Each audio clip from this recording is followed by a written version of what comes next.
Bitcoin just gave us a monthly close, first of its kind in last 14 years.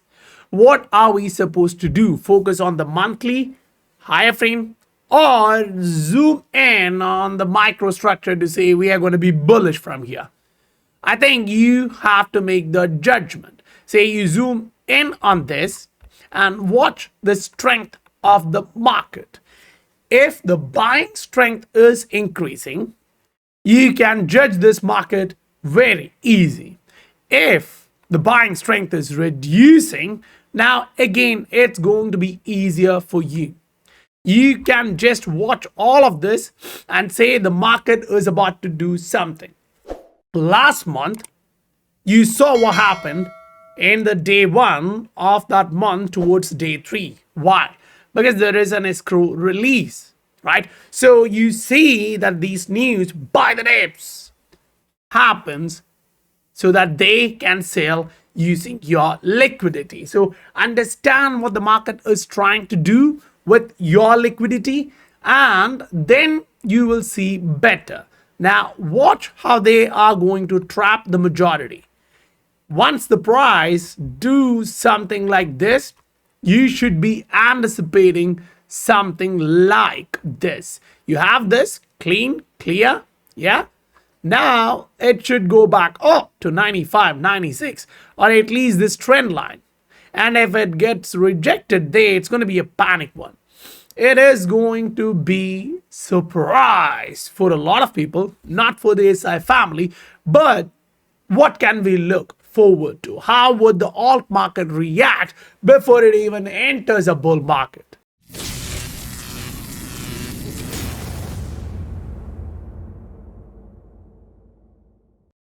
Welcome to the Scientific Investor family, where the normal retail guys get to learn how to become the next top 10% of this world. Now, if you want to get into the SI family, understand the market is running hot. You need to know that. Now, I see a lot of views, but very few comments and the likes. I'm surprised, guys. This has been one of that channel, I think the single channel, who told you take profits here at the top.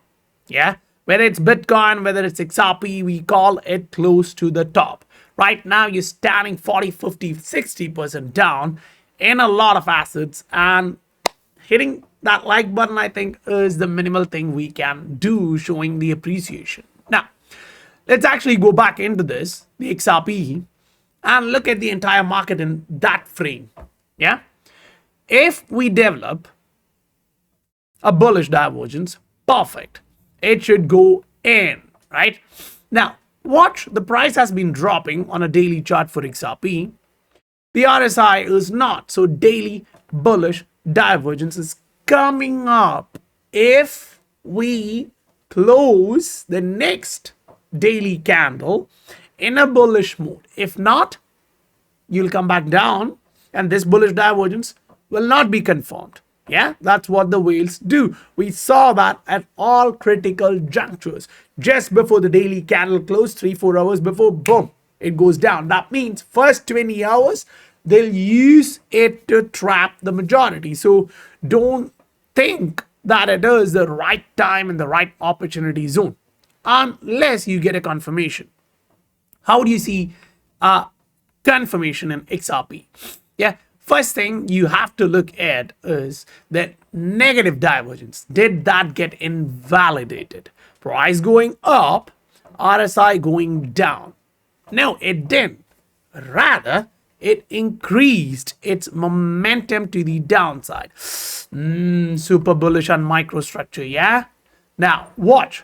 From there on a 3-day chart, you're moving on to a weekly chart. Now, I want to ask you something. Do you think the big guys, the institution, the billionaires, when they invest, are they investing using the microstructure charts, or they are looking at a weekly, monthly, quarterly chart before they make a decision? If you think that is true, now watch what the market is showing you. Yeah, this is a monthly chart for XRP.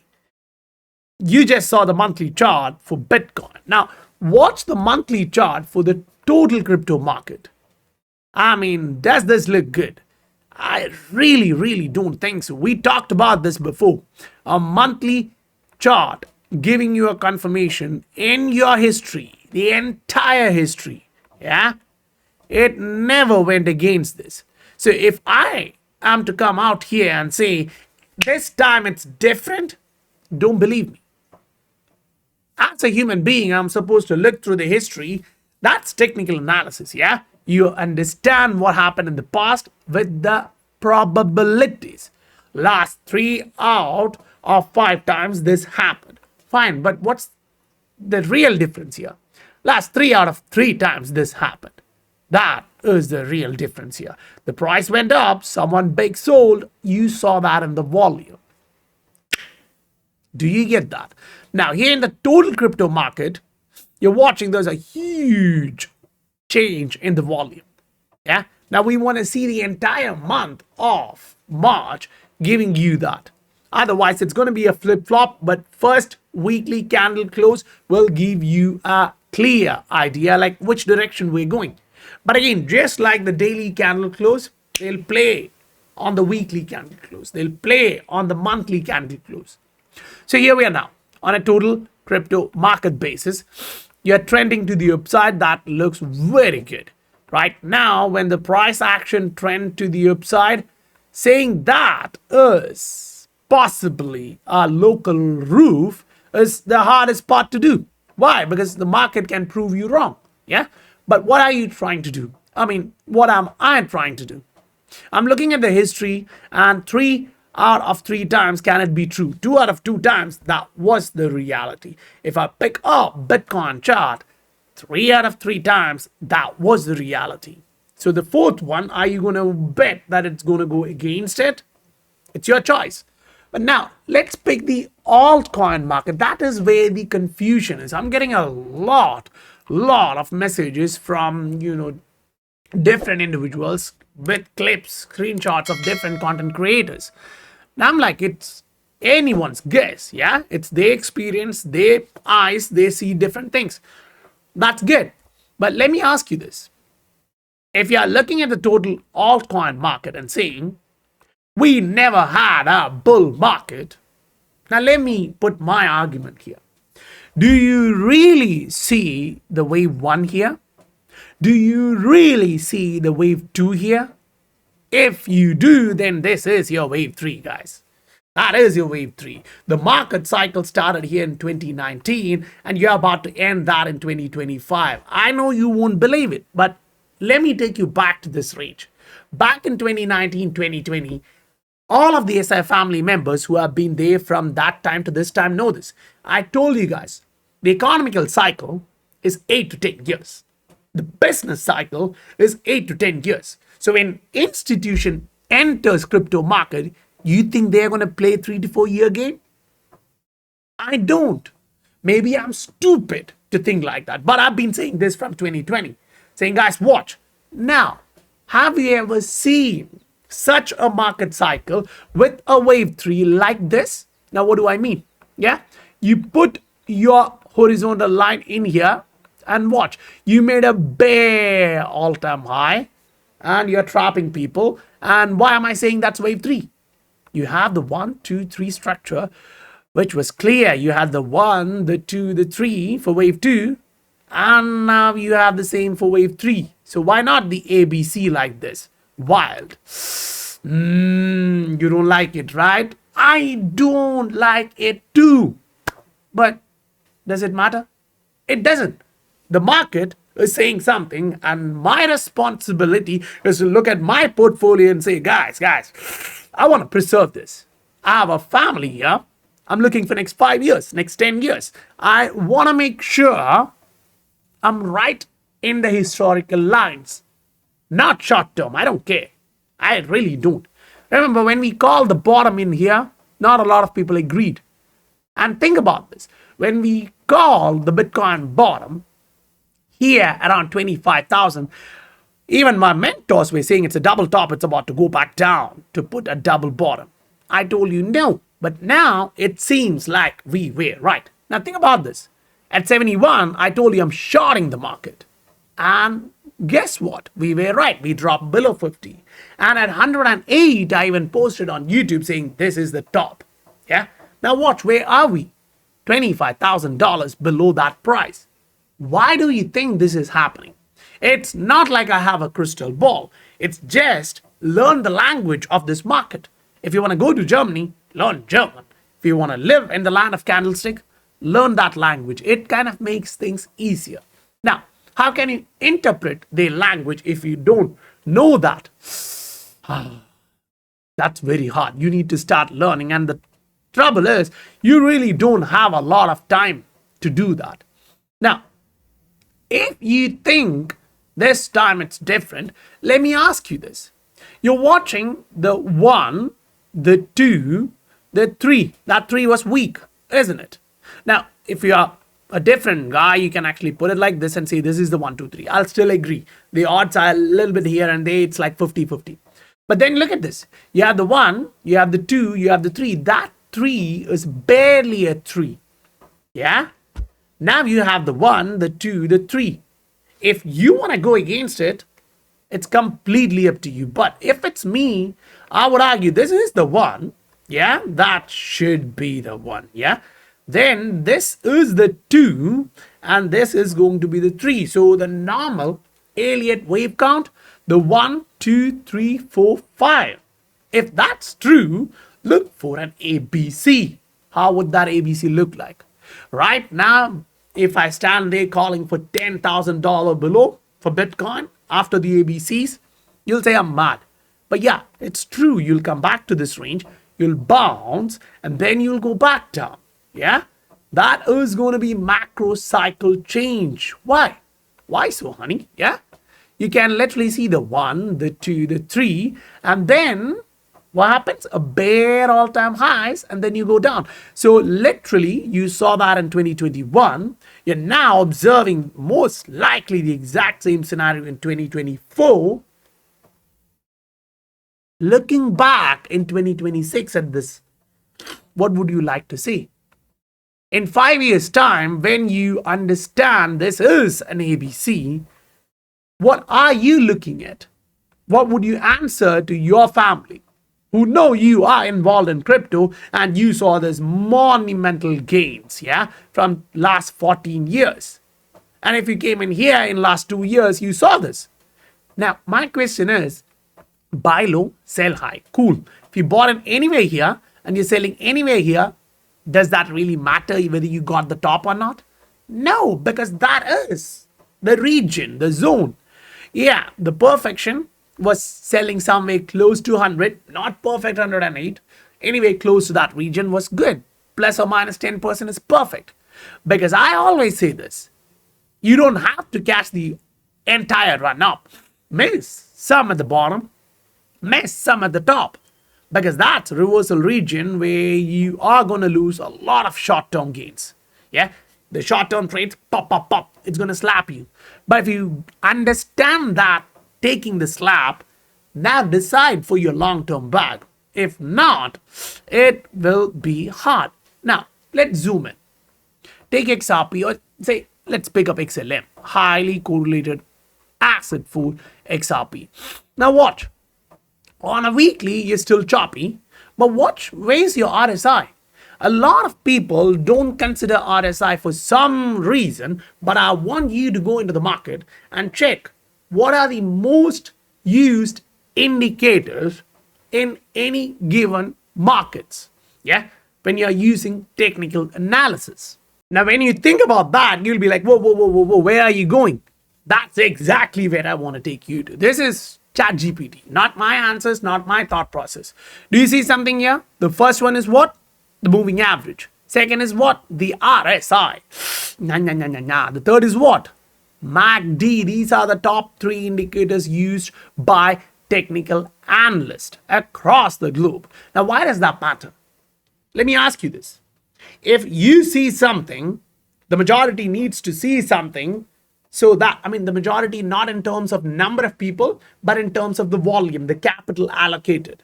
So that the market will move in that direction. If someone says, I use an indicator, and no one else use it, what happens? You see a buy opportunity, the majority don't. So the market, unless you're Elon Musk to push that asset with single-handed liquidity, that's not valid. Yeah, that's why I say watch the RSI. Now this is a weekly RSI for XLM.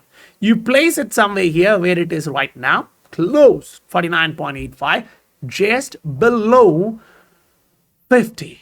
Now come watch. Whenever you have dropped below the moving average and that line, what happened? There was a capitulation. Yeah. Now, just before that capitulation, what did you see? You have one long wick to the downside and then a little bit of consolidation and another candle like this. Say, that's the bottom, guys. We are about to bounce off. What happens? Boom. You have real capitulation. So now I can say that's not going to happen. We're going to go to the upside. You guys will watch. It's hyping up. I make some money right now. But in 3 months' time, 6 months' time, you won't look at me like that. Unless I have some magic wand like, the Men in Blacks. If I can do that lighting, maybe you'll forget.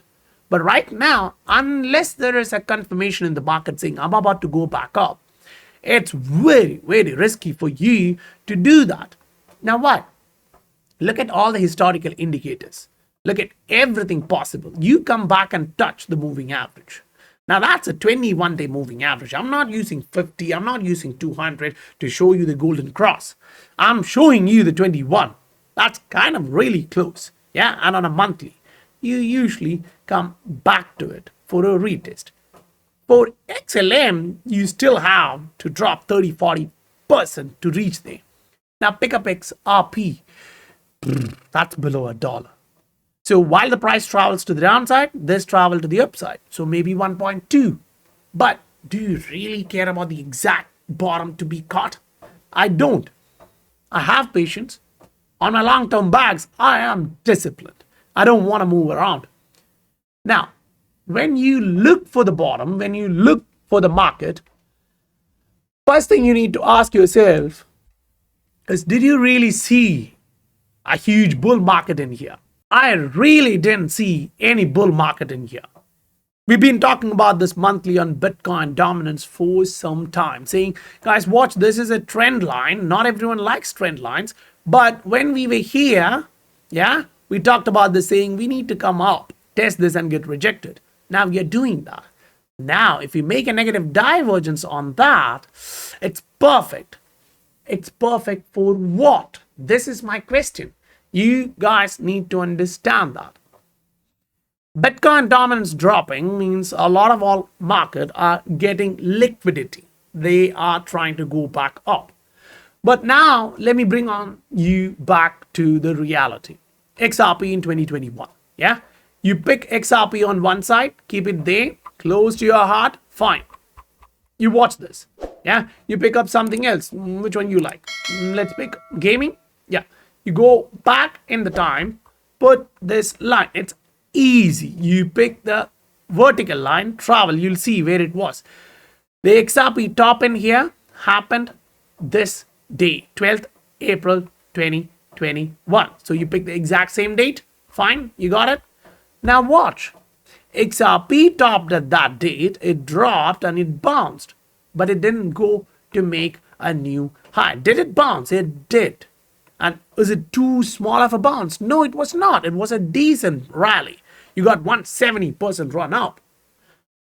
But the assets which didn't do that structure dropped 75, 78%. And then what? They went up to do another 15x. So are you betting about this 170% or that 10, 15x? This is my honest question. When the Bitcoin dominance drop, you will see this. I mean, I don't see any difference there. So watch for the retracement in the Bitcoin market. It is going to happen. And while that retracement happens, you need to understand if the Bitcoin dominance is dropping, you're watching some of these assets running. But most likely not the assets which showed you negative divergence on a weekly. This is the history. Now, when Bitcoin goes back up, how high should you be looking at? These are the trend lines which you should be focusing on. If it's me, I would argue 92 to 93 is a critical range for Bitcoin. But if the price action is saying I'm getting rejected here, that is not a good thing. Because you go back in history, yeah, again, not your idea, but the market's way of talking. You go back in history, you look at this. You developed a trend line in here, which was a rising trend line, obviously. Then you broke that here, just at this point. You see, price played out 2 days and then got rejected. Now, if you want to zoom in and look at the structure for that matter, it gives you better understanding, but there's a lot of noise and it creates a lot more confusion if you are not well versed in the technical side of the equation. If you are, then it's okay. You're not in the noise. You see what's happening behind the scene. See this? You got rejected and then you retested and then got rejected yet again. So what happens? The counts differ. You start trending lower. Now, how can you recognize this as an easy way to do it, right? Easy part, look at the momentum. Is the momentum to the upside fading? And I mean, seriously, fading big time. That definitely means, oh, there is some trouble.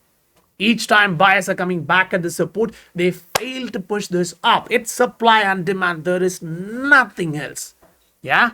There is nothing else. Now, it's up to you how you want to understand that supply and demand. Whether you are a pattern-based guy who learned the market supply and demand based on patterns. If you're a trend-based guy, it's all up to you. But one thing which doesn't change is the easy part, the momentum. You pick a weekly chart, yeah, monthly chart. It's up to you. Now, pick up any single event in the monthly chart with a negative divergence. It shows a lot.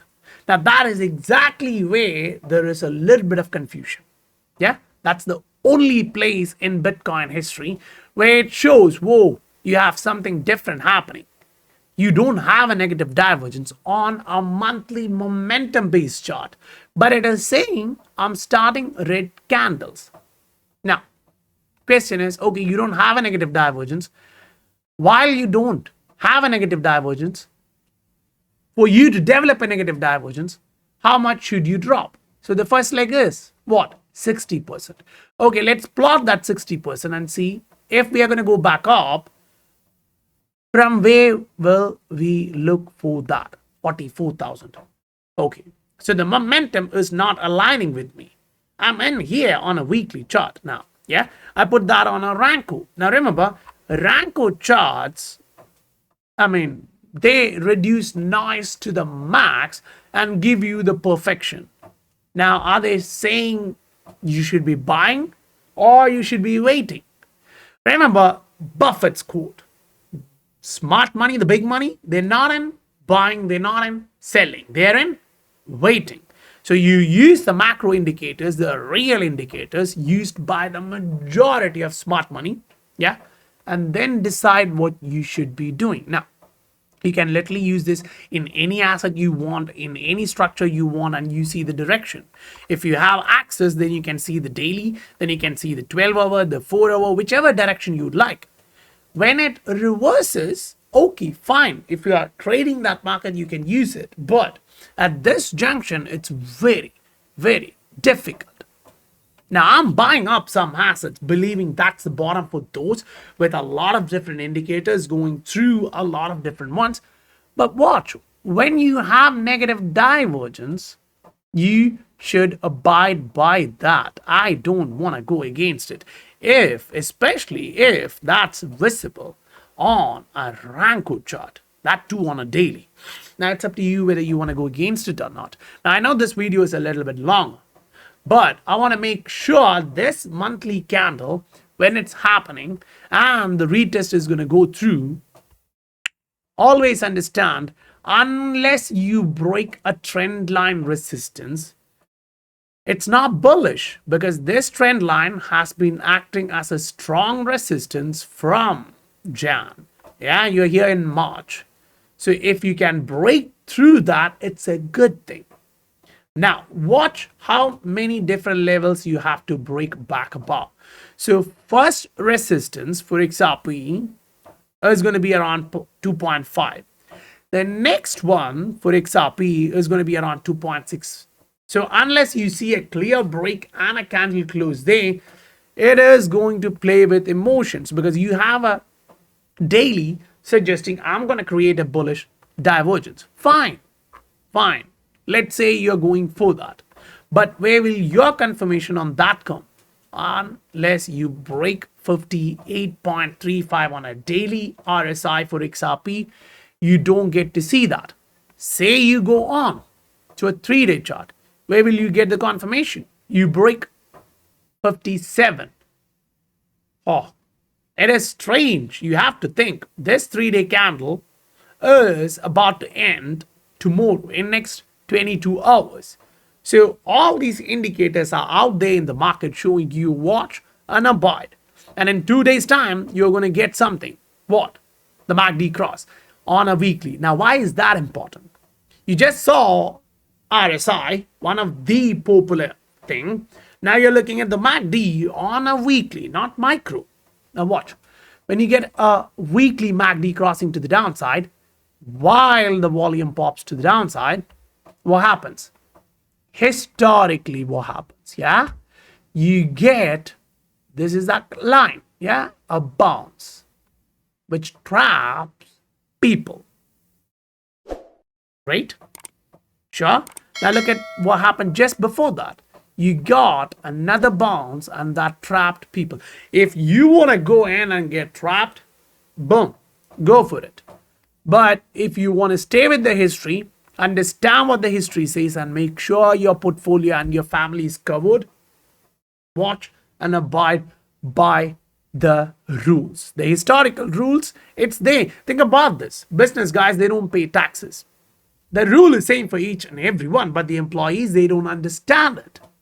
Some of them don't even realize there are rules like that in the country. This is the exact same thing. If you abide by this set of rules, you make it better. This time around, the bottom came in after the RSI broke that trend line. Next time around, you got the exact same thing. Why go against it? Now go back in the previous cycle. You broke that trend line on a weekly, then started doing the capitulation. The retest and rejection was the panic move. What? The retest and rejection was the panic move. So you haven't even started dropping in this asset. Do I like it? No, I don't. I've been buying and holding this asset for so long. My average was very decent. So I was able to take the profits here and tell you guys, watch, take profit here or else it's going to go down. Now, did it go down? So it's up to you how you answer. Yeah. Now watch, this is another asset which I really don't like. But does it matter? No, if the market says I am making a bottom somewhere historically, it doesn't matter what I think about the asset. What matters is what the market thinks about that asset. If you don't abide by the 1, 2, 3, that 3 makes bare all-time highs and it traps people. Not every time you get a blow off in wave 3. Yes, there are times where you have seen that 1, 2, 3 with the blow offs. Yeah, but not every time you see that. Now, what's the next one? When you see the price going up and the RSI going down, whether it's in Ether, whether it's in Bitcoin, whether it's in Altcoin, you need serious thinking ability. If not, you'll still be joking with your portfolio, thinking it's about to do something wild, and the market will say, oh, see, I'm bouncing back up. And then what happens? It says, I got you. I trapped you. Now, where will that get invalidated? This is the zone you should keep your eyes focused on. Yeah, the $96,000 mark can be great. Each and every time you broke the moving average to the downside, watch. You retest, you get rejected, boom, that's the capitulation. So if you're about to do that, you're going to do this. Do I like it? Yes, I do. Why? Because that is going to create panic in altcoins, and I'm 45% in dry powder. I'm going to buy cheap. Do the SI family love it? Oh, they are going to love it. There's a lot of people who are way heavier than me in dry powder. And if they are all buying at the bottom, they're going to make way more money than me. Am I jealous? Yes. But my risk tolerance is not that high. So I have to play based on what I am as a human being and what I see in the market. So if you receive value, smash that like button and please drop some comments. Show YouTube that this guy is seriously doing something good. Now, I already saw a lot of people saying, Danny, we don't want the majority to listen to you. And I'm like, why? Right? They're like, no. If the majority understand this, the whales are going to go against you. Now, they don't. So you guys get the advantage. But I don't, yeah? As a content creator who's been here for last 5 years, I'm like, some who start a channel near me stands at monumental highs in subscriptions. And I'm like, what am I doing wrong? Maybe it's my accent. Maybe it's my language. But at least those who understand it, may God bless you guys. So smash the like button, drop some comments, and I'll meet you guys on the next video. Bye for now.